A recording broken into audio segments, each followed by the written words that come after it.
মনে পড়ে আমার সেই দিনটির কথা, যখন মামি বললেন, আজ আমার পায়ে মালিশ করে দাও। তার এই কথায় আমি খানিকটা বিস্মিত হয়ে গেলাম। তারপর আমি মামির পায়ে মালিশ করতে শুরু করলাম। হঠাৎ মামি আমার হাত ধরে আমাকে নিজের দিকে টেনে নিলেন। আমি কিছু বুঝে ওঠার আগেই, বন্ধুরা, গল্প শুরু করার আগে একটু মামির সম্পর্কে জানাই। আমার মামির বয়স ৩৫ বছর এবং তিনি খুবই সুন্দর। তার সৌন্দর্যে সবাই মুগ্ধ হয়ে যেত। আমি তার বাড়িতে কাজ করতাম এবং তিনি প্রতিদিন আমার কাছে পায়ের মালিশ করাতেন। আমি চুপচাপ মাথা নিচু করে মালিশ করে যেতাম। একদিন যখন আমি মামির বাড়িতে গেলাম, তখন আমি দরজা নক করতে লাগলাম। অল্প সময়ের মধ্যেই একটি মিষ্টি আওয়াজ শুনতে পেলাম, ১ মিনিট আসছি। দরজা খোলার পরে যখন আমি মামিকে দেখলাম, মনে হলো যেন স্বর্গ থেকে কেউ নেমে এসেছে। তার রূপ, উজ্জ্বল ত্বক এবং চকচকে চোখ ছিল অসাধারণ। আমি তাকে দেখে কিছুক্ষণ অবাক হয়ে রইলাম। একদিন পত্রিকা বিলি করতে করতে একটা নতুন বাড়িতে ঢুকলাম। ভিতরে ঢোকার আগে একটু নার্ভাস লাগছিল, কিন্তু দরজা খুলতেই এক মহিলা হাসি মুখে বললেন, ভিতরে আসো, একটু চা খেয়ে যাও। আমার জীবনে আগে কোনো ক্রেতা এভাবে আমন্ত্রণ জানায়নি। সেই মহিলা বেশ ভালো মনের মানুষ মনে হল। আমি তার সাথে বসে চা খেয়ে বেশ কিছুক্ষণ গল্প করলাম। এরপর তাড়াতাড়ি পত্রিকা বিলি শেষ করে বাড়ি ফিরে গেলাম। একদিন বাড়িতে ছোট্ট একটা ঝগড়া হলো, আর কোনো কারণ ছাড়াই আমাকে বাড়ি থেকে বের করে দেওয়া হলো। মন খারাপ করে কলেজের দিকে হাঁটছিলাম, তখনই ভাগ্যক্রমে সেই মহিলার সাথে দেখা হয়ে গেল।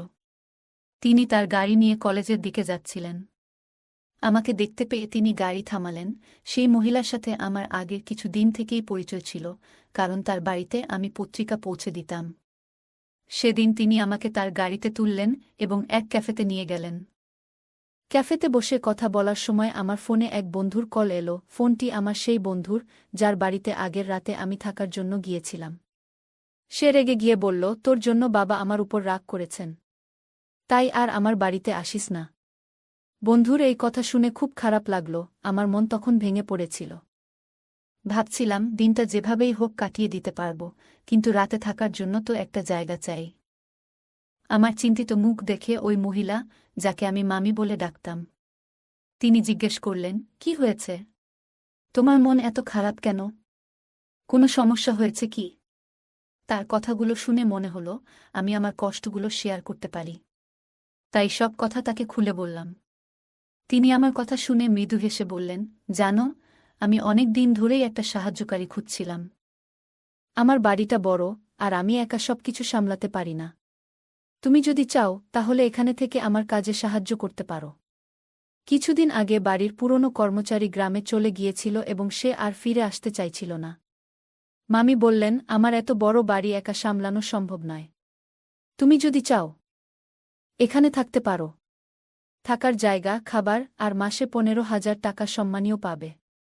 তার কথা শুনে আমি অবাক না হয়ে পারলাম না, কারণ তিনি আমার সব প্রশ্নের উত্তর একসঙ্গে দিয়ে দিলেন। সেই দিন থেকেই আমি তার বাড়িতে কাজ করা শুরু করলাম। থাকার ও খাওয়ার চিন্তা থেকে মুক্তি পাওয়ার পাশাপাশি বাড়ির সমস্ত কাজের দায়িত্ব নিজের কাঁধে নিলাম।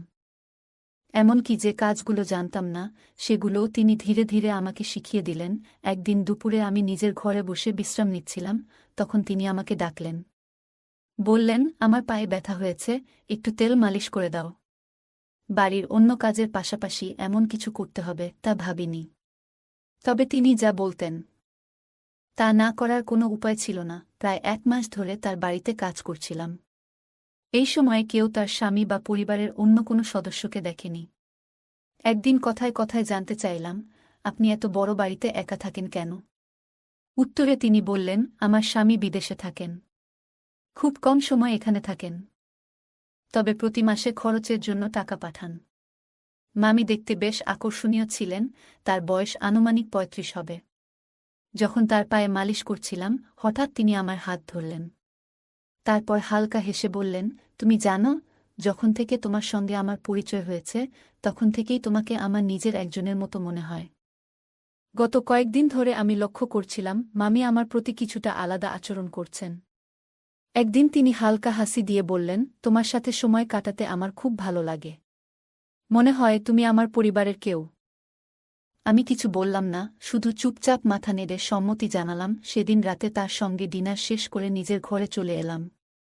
গভীর রাতে আচমকা দরজা খোলার শব্দে ঘুম ভেঙে গেল। ভাবলাম হয়তো কোনো চোর ঢুকেছে। বাইরে গিয়ে দেখি একজন অদ্ভুত পোশাক পরা লোক দাঁড়িয়ে আছে, আর মামি তার সাথে কথা বলছেন। লোকটি চলে গেলে আমি জিজ্ঞেস করলাম, কে ছিলেন উনি? মামি হাসি দিয়ে বললেন, ও আমার দূরের এক আত্মীয়। মাঝে মাঝেই আসে টাকা চাইতে। আজও তাই এসেছিল। কথাটা শুনে কিছু না বলে আমি ঘরে চলে যাচ্ছিলাম। তখনই তিনি বললেন, তুমি তো জেগেই আছো, তাই একটা কাজ করে দাও। আমার পায়ে একটু তেল মালিশ করে দাও। কারণ আমার পা আজ কেন জানি না অনেক ব্যথা করছে, তাই আমার ঘুম আছে না। আমি কোনো আপত্তি করলাম না, কারণ তার দয়ায় আমি এতদিন মাথা গোজার ঠাঁই পেয়েছিলাম। ধীরে ধীরে তার কথামতো পায়ে তেল মালিশ করতে লাগলাম। তবে কাজের সময় তিনি কিছুটা অস্বস্তিকর আচরণ করতে শুরু করলেন। আমি নিজের আবেগ নিয়ন্ত্রণ করলাম। কারণ চাকরি হারানোর ভয় ছিল, সেই রাতটি আমার জন্য খুব কঠিন ছিল। পরের দিনও তিনি কাজে সাহায্য করতে বলা আমি কলেজে যেতে পারলাম না। একদিন দুপুরে আমি নিজের ঘরে বসে বিভিন্ন বিষয় ভাবছিলাম। তখন হঠাৎ মামি আমার ঘরে এলেন, তার হাতে একটা বড় বক্স খুলে তিনি একটা ট্যাবলেট ফোন বের করে বললেন, তোমার পড়াশোনার জন্য এটা এনেছি। মাঝে মাঝে তুমি কলেজে যেতে পারো না, তাই ঘরে বসেই পড়ার কাজ করতে পারবে। তিনি আমাকে ট্যাব ব্যবহারের উপায় বোঝাতে লাগলেন। কিছুক্ষণ পর তিনি ট্যাবে বিভিন্ন ছবি দেখতে শুরু করলেন। ছবি দেখানোর সময় তিনি মজার মজার কিছু ছবি দেখালেন। আমি খুব একটা কিছু ভাবিনি, কারণ এগুলো সাধারণ কথোপকথন মনে হচ্ছিল। তারপর হঠাৎ তিনি বললেন, এই পোশাকগুলো কেমন লাগে? আমি এগুলো কিনেছি, আমার উপর কেমন মানাবে বলে মনে হয়? আমি মৃদু হেসে বললাম, আপনি নিশ্চয়ই দারুণ দেখাবেন। তিনি খুশি হয়ে বললেন, তাহলে একটু পরেই পরি। কিছুক্ষণ পর তিনি ঘর থেকে বেরিয়ে এলেন নতুন পোশাক পরে। তিনি আমাকে জিজ্ঞেস করলেন, কেমন লাগছে? আমি হালকা হাসি দিয়ে বললাম, খুব সুন্দর লাগছে। তবে আমি চোখ নামিয়ে রাখলাম, কারণ নিজের আবেগ নিয়ন্ত্রণ করাই সঠিক মনে করলাম। এরপর তিনি আয়নার সামনে দাঁড়িয়ে নিজের পোশাক ঠিক করতে লাগলেন। তার আত্মবিশ্বাস আর নতুন পোশাকের রূপ একদম আলাদা লেগেছিল। আমি ভেতরে ভেতরে খুবই অস্বস্তি বোধ করছিলাম। একদিকে নিজের অনুভূতিগুলো নিয়ন্ত্রণ করার চেষ্টা, আর অন্যদিকে চাকরি হারানোর ভয়। বাড়ি থেকে বের করে দেওয়ার পর এখানেই আমার থাকার সব ব্যবস্থা হয়েছে, তাই এখানে থাকাটাই ছিল আমার জন্য গুরুত্বপূর্ণ। হঠাৎ করে মামি আমাকে জিজ্ঞেস করলেন, তোমার কাছে আমি কেমন লাগছি? আমি কিছুটা নার্ভাস হয়ে বললাম, আপনি খুবই সুন্দর লাগছেন। এই রূপ আপনার স্বামীকে দেখানো উচিত। দেখবেন তিনি বিদেশ থেকে দৌড়ে চলে আসবেন। তিনি আমার কথায় মৃদু হেসে বসলেন, তবে একটু পর মুখ গোমড়া করে বিছানায় বসে পড়লেন। কিছুক্ষণ পর তিনি বললেন, আমার স্বামীকে ভিডিও কলে এই সাজ দেখালেও কোনো লাভ নেই। তার কাছে তার কাজই সব। আমি শান্তভাবে বললাম, আপনি খুবই আকর্ষণীয় একজন মানুষ। তবে আপনার স্বামী হয়তো কাজ নিয়ে বেশি ব্যস্ত। তিনি মৃদু হাসি দিয়ে বললেন, আমার বয়স এখন ৩৫। তবুও তিনি কখনো পরিবার নিয়ে ভাবেননি। আমি এখন একাই জীবনযাপনে অভ্যস্ত, তবে মাঝে মাঝে মনে হয় জীবনে একজন সঙ্গীর প্রয়োজন, যে আমাকে ভালোবাসা এবং আনন্দ দিতে পারবে। তার কথাগুলো শোনার পর আমি আর কোনো কথা বললাম না। মনে হলো তিনি তার মনের কষ্টগুলো ভাগ করে নিচ্ছেন। মামি মৃদু কণ্ঠে বললেন, যদি আমার স্বামী আমাকে সত্যিই বুঝতেন, তবে আজ এই দিন দেখতে হতো না। আমি কারো সমর্থনের জন্য এভাবে অপেক্ষা করতাম না। তার চোখে জল এসে গেল। এরপর বললেন, তোমাকে দেখে আমার বিশ্বাস হয় তুমি কখনো আমাকে হতাশ করবে না। আমি বুঝতে পারছিলাম তিনি হয়তো ধীরে ধীরে নিজের একাকিত্বের কথা শেয়ার করছেন। তিনি সামনের চেয়ারে আধো পোশাকে বসে রইলেন। আমি অস্বস্তি বোধ করছিলাম এবং নিজেকে সামলাতে সেই ঘর থেকে বেরিয়ে এলাম। বুঝতে পারছিলাম সেখানে থাকলে নিজের ওপর নিয়ন্ত্রণ রাখা কঠিন হয়ে যাবে। রাতে রান্নাঘরে যখন আমি রাতের খাবার প্রস্তুত করছিলাম, তখন হঠাৎ তিনি রান্নাঘরে এলেন। আমি গরম দুধ আগে থেকেই তৈরি করে রেখেছিলাম। তিনি দুধের পাত্রটি তুলে নিচে রাখছিলেন, কিন্তু অসাবধানতাবশত সেই গরম দুধ আমার পায়ের উপর পড়ে গেল।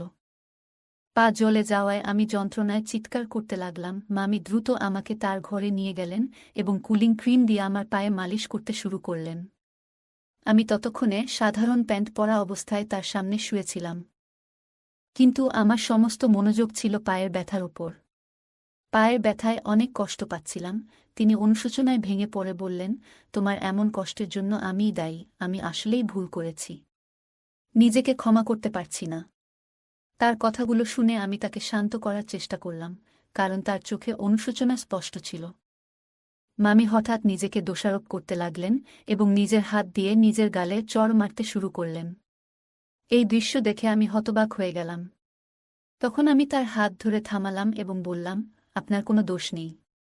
যা হওয়ার ছিল তা হয়ে গেছে। আমরা অতীত বদলাতে পারব না। এখন নিজেকে দোষ দেওয়া বন্ধ করেন। তার চোখ দিয়ে জল গড়িয়ে পড়ছিল। আমি এগিয়ে গিয়ে তার চোখের জল মুছে দিলাম। কিন্তু হঠাৎ তিনি আমার আহত পায়ে হাত রাখলেন আর আমার মুখ দিয়ে যন্ত্রণার শব্দ বেরিয়ে গেল। তিনি সঙ্গে সঙ্গে সরে গেলেন। আমি একজন ২০ বছরের তরুণ আর তিনি ৩৫ বছরের একজন পরিপক্ব নারী। এমন পরিস্থিতি আমি কল্পনাও করিনি। রাতে তিনি আমার জন্য দুধ নিয়ে এলেন এবং আবারও আমার পায়ে ক্রিম লাগালেন। আমার পা খুবই ব্যথা করছিল। দুধ খাওয়ার কিছুক্ষণ পর আমি ঘুমিয়ে পড়লাম, কিন্তু তিনি আমার পায়ের কাছে বসে অনেকক্ষণ ধরে আমার যত্ন নিচ্ছিলেন। পরবর্তী কয়েকদিনে তার যত্নের জন্যই আমার পা দ্রুত সেরে উঠল। যখন আমি পুরোপুরি সুস্থ হলাম, তখন তিনি আমাকে আরও ভালো করে দেখভাল করতে শুরু করলেন। প্রতি রাতেই দুধ খাওয়ার ব্যবস্থা করতেন এবং সবসময় আমার ভালো থাকার জন্য চিন্তিত থাকতেন। একদিন সন্ধ্যায় তিনি আমাকে তার ঘরে ডাকলেন। আমি ঘরে ঢুকে দেখলাম তিনি শুধু একটি তোয়ালে জড়িয়ে আছেন। এই দৃশ্য দেখে আমি খানিকটা অস্বস্তিতে পড়ে গেলাম, কারণ আমি তাকে অনেক সম্মান করতাম। তিনি আমার আশ্রয়দাতা।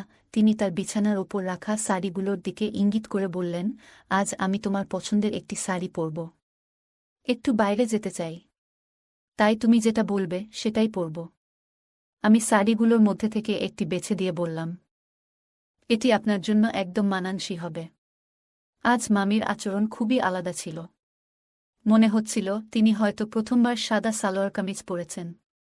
সারা দিন আমাকে সাহায্যের জন্য ডেকে চলেছেন।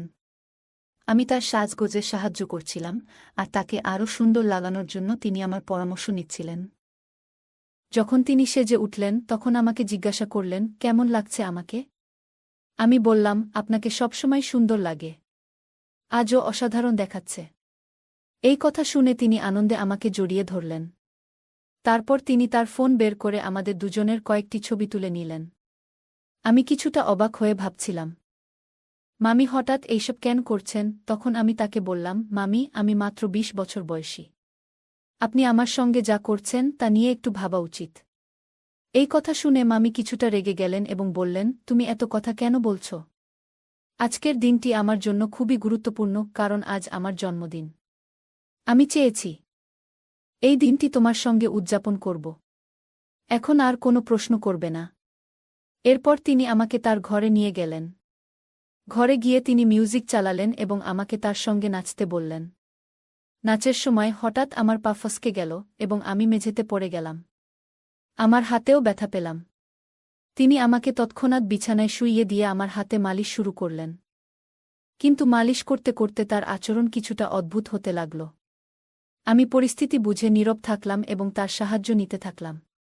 কিছুক্ষণ পর আমি চোখ বন্ধ করলাম, কিন্তু ঘুম আসছিল না। তখন হঠাৎ দেখি মামি একটি গ্লাসে দুধ নিয়ে ঘরে ঢুকলেন। তিনি গ্লাসটি নিজের হাতে ধরে আমাকে খাওয়ালেন। রাতে মামি আমার পায়ের ব্যান্ডেজ খুলে দেখলেন। তিনি জানতে চেয়েছিলেন যে আমার পায়ের জখম কতটা ভালো হয়েছে। পায়ে হাত বুলিয়ে বললেন, এখন তোমার পা আগের চেয়ে ভালো আছে, তবে পুরোপুরি সেরে উঠতে আরও কিছুটা সময় লাগবে। তিনি স্নেহভরে আমার হাত এবং পায়ে হাত বুলাচ্ছিলেন। তার এই আচরণে আমি কিছুটা অপ্রস্তুত বোধ করছিলাম। পরের দিন সকালে যখন ঘুম থেকে উঠলাম, তখন নিজেকে মামির ঘরের বিছানায় দেখতে পেলাম। আমি স্নান করার জন্য বাথরুমে গেলাম এবং আয়নায় নিজের গলা ও মুখে কিছু অদ্ভুত দাগ দেখতে পেলাম। আমি ভাবতে লাগলাম, এটি কিভাবে হলো? হয়তো আমার অসাবধানতার জন্য এমন হয়েছে। এরপর থেকে মামি প্রায়ই আমাকে তার ঘরে ডেকে নিয়ে যেতেন। তিনি আমাকে নানান বিষয়ে পরামর্শ দিতেন, কখনো গল্প করতেন, আবার কখনো মজার হিন্দি মুভি দেখাতেন। মাঝে মাঝে রাতে আমার জন্য গরম দুধ নিয়ে আসতেন এবং স্নেহভরে খাওয়াতেন। তিনি আমার পরিবারের লোকেদের মতো আমার অনেক যত্ন নিতেন। আর এখন তো আমার সেই পরিবারও আমার খোঁজ নেয় না। তাই এখন মামি আমার কাছেই সব। আমি গত ২ মাস ধরে বাড়ি থেকে দূরে আছি। আমার পরিবার আমাকে খোঁজেনি, এটা ভেবে মন খারাপ হচ্ছিল। তবে মামি আমাকে যত্ন করেছেন, যা আমার মনে শান্তি দিয়েছে। একদিন মামি আমাকে তার পুরনো ফটো অ্যালবাম দেখালেন। সেই ফটোতে তার জীবনের অনেক স্মৃতি ছিল। তিনি বললেন, জীবনের সব সময় দুঃখ থাকলেও এগিয়ে যেতে হয়। তার এই কথাগুলো আমাকে অনুপ্রাণিত করল। সেই দিন থেকে আমি নিজেকে নতুনভাবে গুছিয়ে নেওয়ার সিদ্ধান্ত নিলাম। মামি আমার পাশে ছিলেন এবং তার স্নেহ ও যত্ন আমাকে নতুন পথ খুঁজে পেতে সাহায্য করল। রাত গভীর হয়ে গিয়েছিল। আমি আমার হাতের ব্যথা নিয়ে প্রতিদিনের মতো পাশের ঘরে গেলাম। ঘরে ঢুকেই চোখ পড়ল একটি ছোট, আকর্ষণীয় পোশাকের উপর। আমি বললাম, তুমি যদি এই পোশাকটি পরো তাহলে খুব সুন্দর লাগবে। সে আমার কথা শুনে হালকা হাসল, আর কয়েক মুহূর্ত পরে সেই পোশাকটি পরে আমার সামনে এলো। তাকে দেখে একেবারে মোহিত হয়ে গেলাম। এরপর সে প্রতিদিনের মতো দুধের গ্লাস নিয়ে আমার সামনে এলো। আমি গ্লাসটি হাতে নিয়ে পান করলাম। কারণ আমি অসুস্থতার কারণে দিন দিন দুর্বল হয়ে যাচ্ছিলাম, তাই মামি আমার বিশেষ দেখভাল করছিল। আমার শরীর ক্লান্ত থাকায় কিছুক্ষণ পর ঘুম এসে গেল। হঠাৎ ঘুম ভেঙে অনুভব করলাম কেউ যেন আমার খুব কাছে। চোখ মেলতেই দেখি আমি তার পাশে শুয়ে আছি। আমি চুপচাপ ছিলাম, কারণ সেই মুহূর্তে কিছু বলার মতো অবস্থায় ছিলাম না। চারপাশে এক অদ্ভুত নীরবতা। কিছুক্ষণ পরে আবার ঘুমিয়ে পড়লাম। ভোরবেলা ঘুম ভাঙতেই বুঝতে পারলাম আমার হাত আর পা ঠিক নেই। আমার হাত প্লাস্টারে বাঁধা, একটি চোখে ব্যান্ডেজ, আর পা ঠিকমতো নড়ছে না। নিজেকে হুইল চেয়ারে আবিষ্কার করলাম। হঠাৎ লক্ষ্য করলাম একজন মহিলা আমাকে রাস্তায় নিয়ে ঘুরছে। সে পথচারীদের কাছে সাহায্য চাইতে শুরু করল। মহিলাটি বলে উঠল, আমার স্বামী অন্ধ এবং পঙ্গু, দয়া করে কিছু সাহায্য করুন। ঠিক তখনই আমার ভাই সেখানে উপস্থিত হল। তার চোখে আমাকে দেখে স্পষ্ট অবাক হওয়া ফুটে উঠল। ভাইটি মহিলাটির কথাগুলো শোনার পর রাগান্বিত হয়ে তার দিকে এগিয়ে গেল। সে কিভাবে এই অবস্থায় আমাকে নিয়ে এসেছে তা জানতে চাইতে শুরু করল। একদিন সকালে আমি হঠাৎ ঘুম থেকে উঠে বুঝতে পারলাম কিছু একটা অস্বাভাবিক। রাতের ঘটনাগুলো ধীরে ধীরে স্মৃতিতে ফিরছিল। আমি আমার বড় ভাইকে সবকিছু জানালাম এবং তাকে নিয়ে পাশের বাড়ির মামির কাছে গেলাম। বাড়ির কলিং বেল বাজাতেই মামি দরজা খুললেন। তার মুখে অস্বস্তি স্পষ্ট। তিনি বললেন, তুমি এত সকালে এখানে কেন? আমি শান্তভাবে বললাম, আপনি আমাকে যে দুধটি প্রতিদিন দিতেন তাতে কিছু একটা ছিল। আপনি হয়তো ভুল ভেবেছিলেন যে আমি সেটা বুঝতে পারিনি। তবে আমি সবকিছু জানি। মামির চেহারায় আতঙ্ক ফুটে উঠল। আমি বললাম, আপনি যে প্রতিদিন দুধে অদ্ভুত ওষুধ মিশিয়ে আমাকে খাওয়াচ্ছিলেন সেটা আমি আগেই বুঝে গিয়েছিলাম। আমি তখন থেকেই দুধ পরীক্ষা করতে শুরু করি এবং একদিন দেখি আপনি কিভাবে ওষুধ মিশিয়ে দিচ্ছেন। আমি আরও যোগ করলাম, আপনার উদ্দেশ্য বুঝতে পারার পর আমি সেই ওষুধ ফেলে দিয়ে এর পরিবর্তে শর্করাবিহীন সাধারণ ট্যাবলেট ব্যবহার করতাম। সেই কারণেই গত রাতে আমি ঠিকমতো ঘুমাইনি এবং সব ঘটনা স্পষ্ট দেখেছি। মামি আর কোনো কথা বললেন না। আমি আমার ভাইয়ের সাহায্যে পুরো বিষয়টি পরিষ্কার করলাম। আমার ভাই আমাকে বলল, এখন তুমি নিরাপদ আর এই বাড়িতে তোমার আসা বন্ধ করবে। এরপর আমি নিজেকে প্রতিজ্ঞা করলাম, আর কখনো এমন ভুল করব না যাতে কারো ফাঁদে পড়তে হয়। আমি আগে থেকেই আমার অবস্থানের খবর আমার বড় ভাইকে পাঠিয়েছিলাম। তিনি দ্রুত সেখানে পৌঁছে যান এবং তার সঙ্গে এক নারী পুলিশও ছিলেন। মামিকে দেখেই পুলিশ তাকে চড় মারলেন। চড় খাওয়ার পর মামি সব সত্যি কথা বলতে শুরু করলেন। আসল সত্যি হল, মামির স্বামী বিদেশে ছিলেন না। যাকে তিনি আমার কাছে ভাই হিসেবে পরিচয় করিয়ে দিয়েছিলেন তিনিই তার স্বামী। সে কোনো মানসিক সমস্যাগ্রস্ত ছিল না, বরং মামি এবং তার স্বামী মিলে শিশুদের পাচারের সঙ্গে জড়িত ছিল। তারা শিশুদের শারীরিকভাবে অক্ষম করে ভিক্ষা করতে বাধ্য করত। আমাকেও তারা সেই পথে ঠেলে দিতে চেয়েছিল। মামি আমাকে প্রতিদিন দুধে নেশাজাতীয় ওষুধ মিশিয়ে খাওয়াতেন যাতে আমি অচেতন হয়ে যাই এবং তাদের পরিকল্পনার শিকার হই। কিন্তু আমি সময়মতো নিজের ভাইয়ের সাহায্য নিই। সেই কারণেই আজ আমি মুক্ত। আমার ভাই মামি এবং তার স্বামীকে গ্রেপ্তার করতে সাহায্য করেন। পরবর্তী সময়ে ভাই আমাকে বললেন, তুমি আজ সত্যিই সাহসিকতার উদাহরণ সৃষ্টি করেছ। তবে মনে রেখো, বাইরের পৃথিবীতে অনেক মানুষ আছে যারা শুধু তোমার দুর্বলতার সুযোগ নিতে চায়। কিন্তু তোমার পরিবারই একমাত্র যারা সবসময় তোমার ভালো চায়। আমার ভাই আমাকে সেদিন অনেক গুরুত্বপূর্ণ কিছু বোঝালেন। তিনি বললেন, এই পৃথিবীতে বাইরের মানুষ অনেক সময় আমাদের ক্ষতি করার চেষ্টা করে, কিন্তু মনে রেখো, পরিবারই আমাদের আসল শক্তি, আমাদের নিরাপত্তার ঢাল। তাই কোনো ভুল সিদ্ধান্ত নেওয়ার আগে আমাদের সবসময় পরিবারের কথা মনে রাখা উচিত। ভাইয়ের কথা আমার মনে গভীর ছাপ ফেলল। আমি তাকে কথা দিলাম, আজ থেকে আর কখনো এমন ভুল করব না। আমি পরিবারের পরামর্শ মেনে চলব। ভাই আমাকে জড়িয়ে ধরলেন।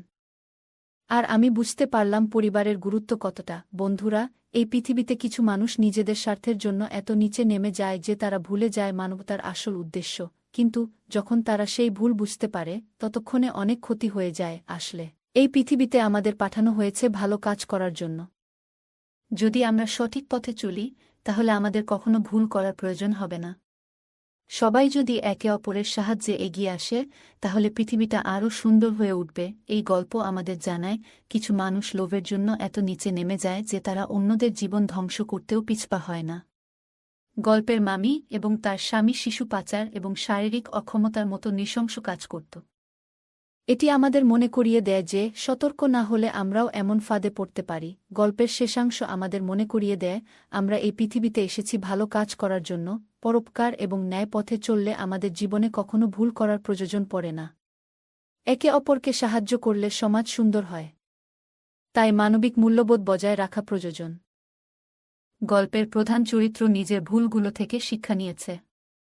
সে প্রতিজ্ঞা করেছে যে ভবিষ্যতে পরিবারের পরামর্শ ছাড়া এমন কোনো সিদ্ধান্ত নেবে না যা বিপদ ডেকে আনতে পারে। এটি দেখায় যে প্রতিটি ভুল আমাদের জীবনে একটি বড় শিক্ষা দেয়।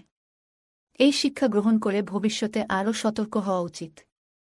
এই গল্পটি আমাদের জীবনে সতর্ক থাকার গুরুত্ব, পরিবারের প্রতি আস্থা, সাহসিকতার মূল্য এবং ন্যায়ের পথে চলার প্রেরণা দেয়া। এটি আমাদের জানায় যে আমরা যতই কঠিন পরিস্থিতির মধ্যে থাকি, বুদ্ধি, ধৈর্য এবং সঠিক পরিকল্পনার মাধ্যমে তা অতিক্রম করা সম্ভব। পাশাপাশি মানবিক গুণাবলী চর্চা করে এবং অন্যায়ের বিরুদ্ধে রুখে দাঁড়িয়ে সমাজে ইতিবাচক পরিবর্তন আনা যায়।